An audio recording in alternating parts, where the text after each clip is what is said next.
Nikki's got a question. Well, this is another... It's a question inspired from Claire's question, because we don't want too many patsy questions. But her question is about the political analysis in New Zealand. And I mean, as a politics student, I really enjoy American media for its hilarity and British media for its partisanship. But both those countries are obviously significantly larger than ours. So, I mean, what do you think about that? Do you think New Zealand could do with some more partisanship in our media? Interesting question. And I mean, you've lived in the UK where the newspapers, I mean, it's just amazing, isn't it? You can pick up the Times and you know it's written for Tories, you pick up the Guardian and it's for Labour and Liberal Democrats, etc. And it's quite nice, isn't it? Oh, it's fantastic. It's one of the lovely things about being in the UK is you can choose to have a paper where you consider they do good analysis. And we obviously, even I mean, you look at our printed media, and they still, you know, they still actually use a lot of material from those publications, because it's from the Independent or whatever. I don't really know the answer as to whether we're big enough. Certainly, I would, you know, think that one of the problems generally with media is the centralising of control and the sort of the corporate media thing, which, you know, then you start to get some extreme right wing companies effectively controlling media. So you think that who actually owns TV3 or whoever does have an impact on the type of inevitably it does coverage that they inevitably does, and that's not an insult to journalists, because I do think that, you know, most people probably go into journalism with a really strong desire to, you know, to convey news and to investigate stories and so on. And I sometimes talk to journalists after they've produced a story when I've been interviewed, and you sort of go, well, how did that kind of happen? And I mean, it's not, and you know... they say it's gone into the beast and it's been turned around. Is that what, okay. Well, I mean, yes, there's certainly elements like that. No, I think that the one kind of public thing that I see where there's some intelligent comment about all of this is Media Watch on Radio New Zealand, and I think that is fantastic, because I think they do quite often say, well, you look at this story and look at how it was run, and that is a problem. But hardly anybody... Yeah, it's at 9 o'clock on a Sunday. Hardly anybody listens to it, probably. Why not do something like that more? I mean, I know obviously at the Labour Party you can't do much about that, but we as a country don't seem to be engaging. Well, they can when they're in power. Yeah, and I think so that's about transparency. So I think that some of the issues around accountability and transparency about media coverage is probably quite important in a small country as well. Okay. And, you know, maybe it's some way of making something like Media Watch something that is more widely known about, more widely listened to. So we had Winston Peters on before, and he had some similar views to you on the media, really.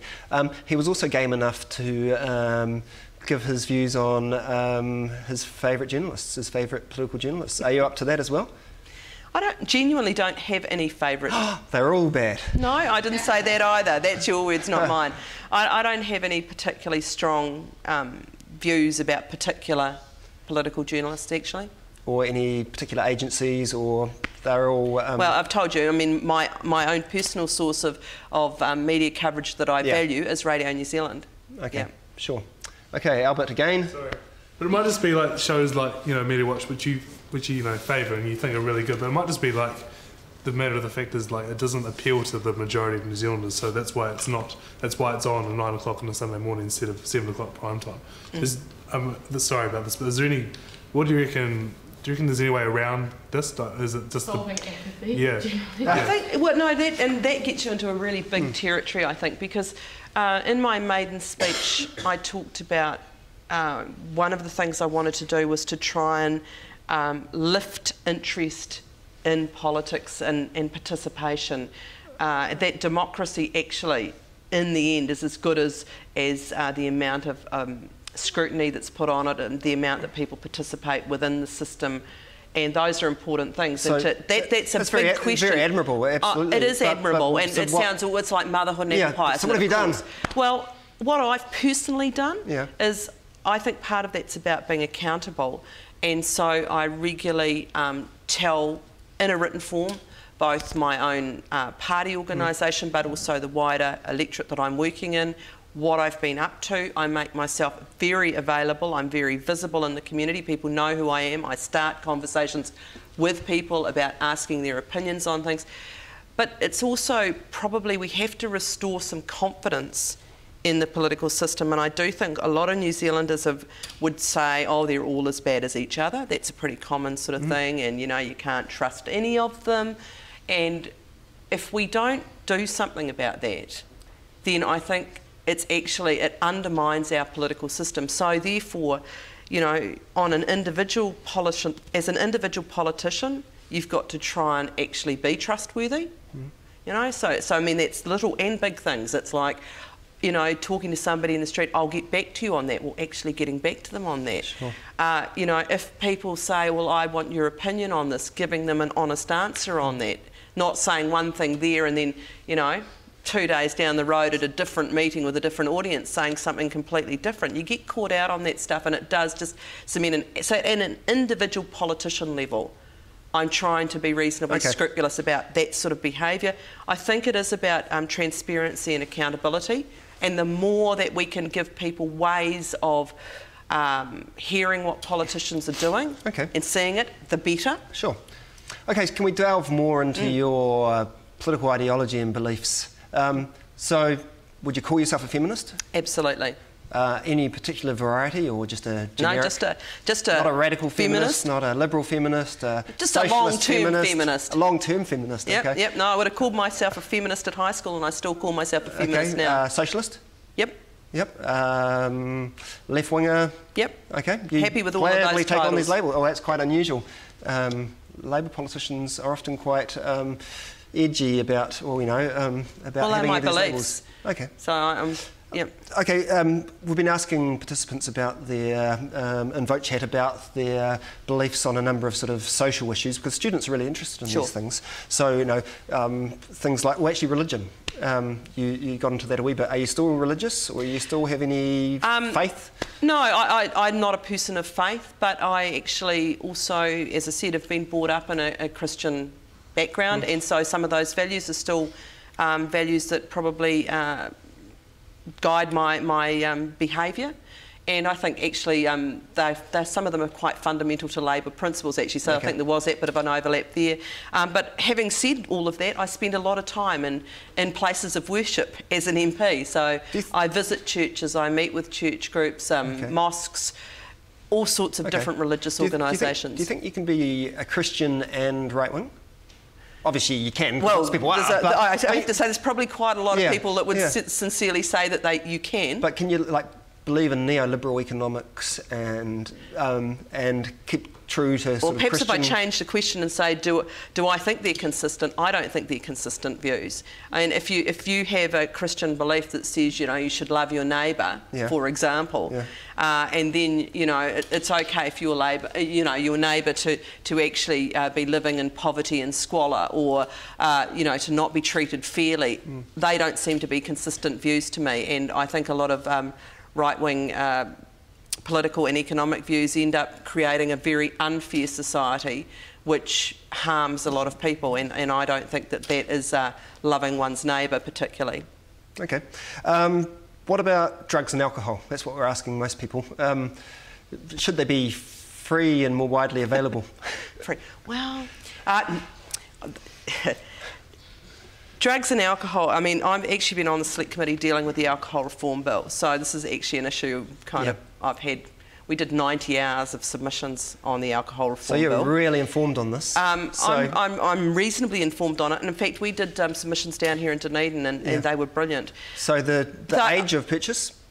Age of purchase, I've gone round the houses between keeping it at 18 and the split age. If you took the medical profession's evidence, you'd say it should be about 24, because your brain's still developing to 24.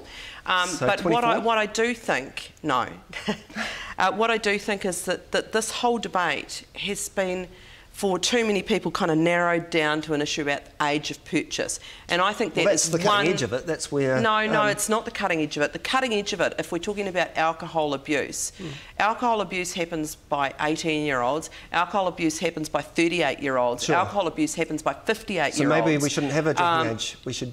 well, we don't actually have a drinking age. A purchase age. Maybe we should have a purchase age. what we do have is a problem with alcohol in New Zealand. It's no question. I think we all agree we this. have a problem, and I think issues like the price of alcohol, issues like the degree of advertising and sponsorship by the alcohol industry are far more significant issues than the age of purchase. I think you're probably right, but still, nonetheless, people want to know, especially students, are Labour going to, or would Carol Beaumont take away their right to drink or buy alcohol from Liquorland or whatever when they're first-year students? Sure. And when I am confronted and when I have to make that decision, it will either be 18 or a split age. It won't be 20. So you might want to take away their right.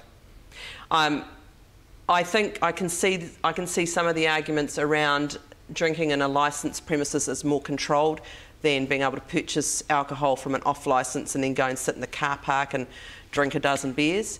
I can kind of get that. I do think, though, that responsible drinking isn't going to happen by shifting the age to 20. So you mentioned price. So you're generally in favour of increasing the minimum price of alcohol? I am. Okay. Yes. Yep. So again, there might be some students here that think, "Oh my God, we struggle enough trying to afford our weekly dozen bottles of beer or whatever." Likewise, Labour core voters. Prices of alcohol are one of the few things where it's actually stayed fairly stable or actually dropped over the last decade or so. So you know, like we have actually very cheap alcohol. Which is a good That's the thing. reality. And very cheap alcohol means that those that are problem or heavy drinkers can access more alcohol and do a great deal more harm. And the thing about alcohol that's really interesting is one of the bits of research that the Select Committee got given was a piece of research out of the British Medical Association publication, The Lancet, and what they'd done was they compared a whole lot of drugs, including alcohol, and they ranked them in terms of both damage to self but damage to others. Sure. So and the thing about alcohol that was different than every other drug was that damage to others was greater than damage to self. Okay, so so-called victims